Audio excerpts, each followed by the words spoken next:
everything, the industry is always going to be changing. Your role is always going to be changing.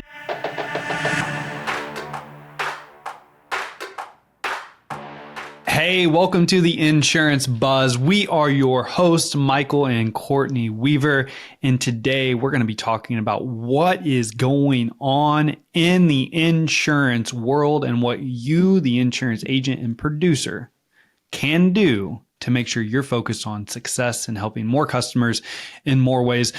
But it is crazy right now. All right. It's crazy. Like, we've got so many things. I mean, what was just announced? So State Farm just shut off all fire business and commercial lines business. Allstate pulled completely out of the state. AIG did the same thing. Other carriers that are like, yeah, we'll still insure in California, but we're going to raise rates exponentially. We have Florida over the last 12 months. A ton of insurance companies have went insolvent during claim time, so they haven't paid out on their claims. So customers have a bad taste in their mouth with insurance in California, Florida, New York. I was just talking to a friend of mine. That's with State Farm. They've got a 3-day bind period. I started doing homework. Other companies are doing the same thing. They're raising rates like, oh, we'll still write here, but we don't really want to write here. Nationwide just announced that they're shutting down all new business in 25 states. Like, what is going on? I'm laughing through my pain. That's what's happening right now, because in the insurance industry, we've had so many changes, especially over the past 24 months, that it feels like the hits just keep on coming. So what we really want to talk about, we don't want to focus on the negative because that's not who we are as people. No. We always want to look for what's the opportunity. What do you do in this situation? Where should you really be focusing your energy? Where should you be focusing your time? How are you going to pay the bills? And then what should you do with that money? Because there's a lot of things that are changing. Well, and I know we've talked about this before, and talking to some executives we know, and then just the research we're doing, I think this is going to become more common in the future. I mean, we're experiencing catastrophic storms more frequently than ever. Catastrophic losses across the United States. I mean, when you do your research, most of the companies are still on their model of how they used to rate years ago. And now you're experiencing a catastrophic loss in the same state instead of once every 10 years, back-to-back years. Like, think about Texas, the last 2 winters. Froze over, got super cold, like a lot of losses. Yeah. And regardless of what you think, where your stance is on climate change, data is showing different when it comes to insurance carriers, because insurance companies are in business to make money. And when you have claims like this over and over, that's not a profitable business. And this is what we're seeing as a result. Yep. And it was like the trifecta. I mean, so you have these catastrophic losses that have just been much more frequent. Then we had COVID, where every insurance company thought it would be a good idea to lower rates and save people money. And then you combine that with inflationary periods like we're having, and that's not going anywhere. I think, in my opinion, a lot of your industry leaders thought, oh, this is going to be a typical inflationary period like we've experienced in the past. Wrong. Like, it's going to, nothing's typical. It's going to go, right, it's going to be much more extended and go for a longer amount of time than any organization and any person would have ever thought of, in my opinion. And so these rate increases, the company shutting down, not bringing on new business because they're not profitable, like, this is something that is going to be more frequent. I just made a post, what was it, like 4 weeks ago, that literally talking about how the next 36 months in the industry is going to be very interesting to see how it all shakes out. But we want to talk about what you can do. Because at the end of the day, you still have a business to run. You still have people to help out. So what can you do to make sure you're setting yourself up for success? Well, I think as a business owner, as a leader, as an insurance professional, I think the first thing is to acknowledge it and to have empathy and really awareness around it. Don't crawl in a hole as much as you want to. Don't get sucked over by fear of, what does this mean for my business? I think really addressing it at first and knowing that this is probably the first of many changes. It's probably not the first change that you've had in the industry, but addressing that first and addressing it with your team and making it aware to your customers too. Because if you're in the state of California and you can keep your current fire customers, but we're just no longer writing new ones, that would be the first place that I would start, would be in my current book of business, and acknowledging that, there's a lot of things that are changing and their rates are changing, and really, again, empathy skills because I don't know, when I think about this as a business owner and as a leader and as a human being, when stuff like this starts to happen, your natural instinct is to panic, is to get scared, is to go, I'm not going to be able to survive. And your customer feels the exact same way. So I think there's a commonality of understanding and saying, I get it. This is what's happening. And even if you don't have a plan yet, acknowledging it. Yeah. And it does suck. Like, we know it sucks. It sucks to be in that situation. Yeah. To have income pulled, to have uncertainty, to think, how am I going to be able to pay this person's salary? How am I going to be able to pay my bills? And your customers echoing that all day long. Yep. But you can either be focused on what you can't do anymore, or you can be focused on what you can do. And I know that's a lot easier said than done. Yeah. I get it. But you have to. You're going to have to focus on the can, or else you're going to go into a deep, deep hole that no one likes to be in. All right. That's really hard to then crawl back out of. And so focusing on the can, just like you just said, calling your current book of business and letting them know what's going on, what's going on in the state, what's going on with carriers, what they can expect over the next 18 to 24 months. And if they choose to leave you, what that means for them. Yeah. Because if your company is struggling with profitability, every company out there is struggling with profitability. And so if they leave you to go somewhere else to save a few bucks, even if it's a few hundred, it may even be 1,000. What's the likelihood that they then experience a double-digit, triple-digit rate increase the following 12 months? Then they can't come back to you. Mm-hmm. Like, that's the conversation I'm having with customers in the states that I can't write new business in, but I can still service my book of business. I can still service my current customers. And I think that message will be received really well. Yeah. And what happens when you call your current customer? There's probably some things that you can still help them out with, like life insurance. Life insurance is the honey hole that I think, this is just my opinion, but I foresee financial services, life insurance. I think that's going to be the thing that, if you double down on that, is going to be here for a long haul, and it's going to make you a ton of money, and it will really give you that feeling of security. Yeah, life insurance is not going anywhere. Most companies bonus their agents for life insurance. It's a great way to help the customer. Commissions are typically higher. And so how can you become, again, if you can write life insurance, if you're licensed in life insurance, how can you become the master? Yeah. How can you become the go-to? Not only that, over the next decade, you're going to see the biggest transfer of wealth from one generation to the next. So not only are you creating a niche right now, you are setting yourself up for success in the future as well. So I think you're spot on with that. And again, calling your current customers, hey, before I let you off the phone, I appreciate the conversation today, but I don't see any notes on file regarding your life insurance plan. Let's talk about that. I apologize. I should have notes. What are you doing for life insurance? Just bringing it up. And then you need to do a good job of, just because you're licensed, start diving in. How can you become the professional? How can you become the master? All right. And at some of these bigger policies, ways to help your customers in even more ways to drive premium. Okay.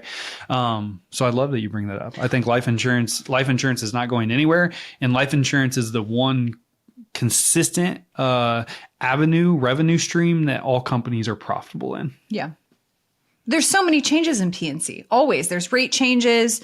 There's everything that we're regulations. Seeing. Yeah, like all of that is very volatile. And I think if you can master something that has some consistency to it, yep, has some stability to it, I think that kind of eases the up and down of being an insurance agent. Yep. Of going, okay, it's 6 months and my rates have changed yet again. And I have to have this conversation yet again. Yep.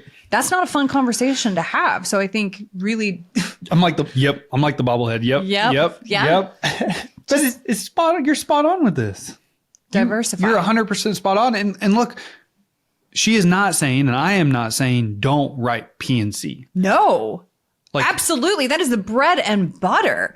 Like that is how, especially for us, that's how our business was built as captive insurance agents. Like that's how we met with new customers. But what we're saying is you have to look at opportunity. Yep. You always have to look at opportunity. And when things are changing and you're not able to write a certain product line, you have to look at what's next. you have to roll with the punches.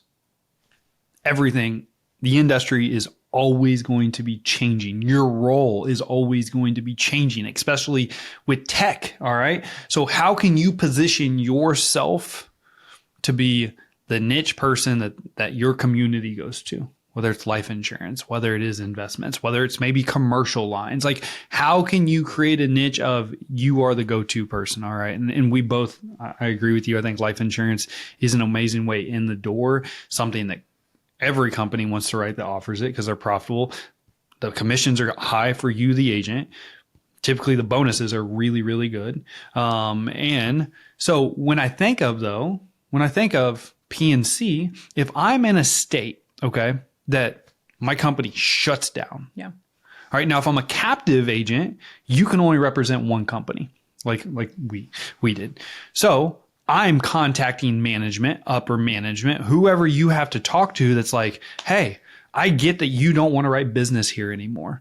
What states do you want to write business in that I can get licensed in? Even more importantly, what states do you want to grow in and what zip codes are we most competitive in? That's the route I'm going. Like if you shut me down in one state, great, I get it. Where can I get licensed and where do we want to grow? Because that's where I want to market. That's where I want to help you as the company grow. And that's where I want to grow. That's where I want to help people. Look, we live in a world that you can build relationships with your customer face to face via technology. Mm-hmm. You can be in California and write someone in North Carolina, get on a Zoom call, develop that relationship with them, family, occupation, recreation, build the commonalities. Y'all can be like best friends. And you live, 3,000 miles apart? Like that is the world we live in today. My grandpa knows how to jump on a Zoom call. Like, come on. Like, Grandpa Weaver, get it. Like but that's the opportunity here. So even if you're in California and your license gets shut down, maybe your company wants to grow in Arkansas, get licensed in Arkansas, start marketing, start hitting the phone, start doing whatever to acquire business in Arkansas, building relationships with those new customers so they refer you to their friends. Like that is what I'm thinking. And if I'm a broker, okay, I'm going to go, if I represent a carrier, what other carriers can I team up with that now want to write in this state? Because there's a lot of people now to be helped and there's fewer companies offering the help. Yeah. So right there's two ways. If I'm a captive, I'm getting licensed in whatever state my company wants to grow in, that they're profitable in, that they want to grow market share. That's where I'm going. Yeah. And if you're independent, you're looking at the carriers that still want to write business in the state that you're in. Heck yes. Because the amount of competition just went down and the premiums went up. Like it's a win-win, like for those models. So, oh man, I get fired up right now because it just reminds me in totally different situation. But back in 2015, we were notified that so we represented State Farm back then and they were getting out of the investments. And that's the whole reason I even joined that company in the first place was because we could help customers out with retirement planning and planning for the future. That's a $40,000 income loss. We were a 2-year agency and in 2016 effective stopped $40,000 off the table. Mm-hmm. I was scared. I was panicking. We didn't have very much money anyways. We just lost a revenue stream of $40,000 that would have made even more money in the following year.